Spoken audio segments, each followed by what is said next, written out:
Good morning, ohayo gozaimasu minasan. So today, ami sa Minabe Wakayama.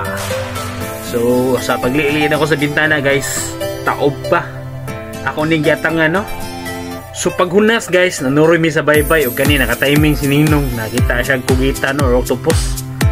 O ako ganing gidali og lugit-lugit guys. Sa oras na minig sumbagay ani, una siya ni give up na. O galkansi siya kay naman ko ihayat nga dala kutsilyo. Almost 5 kilo din siya guys. Og kaloys gini og sa grasya nga nakuha jud namo. Sureball lang among panudan na ni guys. So pag umana ako lumpio guys, syempre wala namin niluduwas pag-uli no. Naginahinay namin pang-uli dito sa balay aron makaluto na yan guys. Eh layo sa namong lakwan guys, maong naginahinay namin. Bit-bit na mo ang kugita nga 5 kilo. Diring dapita guys, ako na ni siyang yogasan. Hiwa-hiwa. O giridi na ako para mapabukalan na ako siya mga 2 ka oras. Salamat dahil sa managdayon nga Fujikawa kay Ate Annabel. Maraming salamat po ate. Padayon na mo diri sa Wakayama sa ilang rest house guys. Super nice kay diri ang mugaway kay gawa sa sea viewing apig dagat.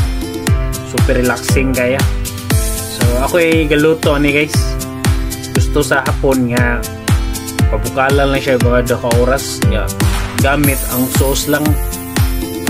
So kay ni-request man ng hapon guys, ako pong gituman yung gusto. Kani nga repita guys, naghiwa na o ipabukalan na ako. Medyo dugay dyan niya ang posiso sa pagluto. Kung nakita niyo yung mga gaway-gaway guys, hindi ko siya mayon, urot ko siya mayon. 2 ka oras na ito ipabukalan guys no, hantod na mahumog siya o ready to eat na siya. So ako mga kauban, nag-ready po sila mga lamas guys, sama sa luya, sibuyas, bumbay o sili.